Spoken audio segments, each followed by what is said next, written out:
আসসালামু আলাইকুম রহমতুল্লাহি ওয়া আমি ইনজামুল হক আয়ান। আমি আজিজিয়া হাশিমিয়া নূরিয়া মাদ্রাসার সপ্তম শ্রেণীতে পড়ি। আমি একটি নাত পরিবেশন করব। জশ্নে আমদে রসুল अल्लाही अल्लाह बीबी आमिना की पूल अल्लाही अल्लाह।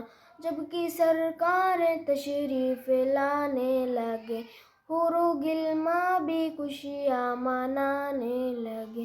हर तरफ नूर की रोशनी छा गई, मुस्तफ़ा क्या मिले जिंदगी मिल गई। ए हलीमा तेरे गोद में आ गए, दोनों आलम के रसूल अल्लाह ही अल्लाह। जश्ने आमद रसूल अल्लाह ही अल्लाह, बीबी आमिना की पूल अल्लाह ही अल्लाह।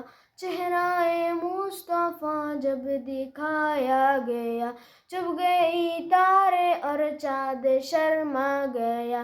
आमिना देख कर मुस्कुराने लगे, हवा मरियम भी खुशी मनाने लगे।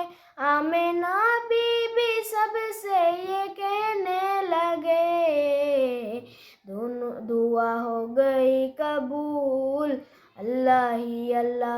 जश्ने आमद रसूल अल्लाह ही अल्लाह, बीबी आमिना की पूल अल्लाह ही अल्लाह। जश्ने आमद रसूल अल्लाह ही अल्लाह। अस्सलामु अलैकुम रहमतुल्लाहि व बरकातहू।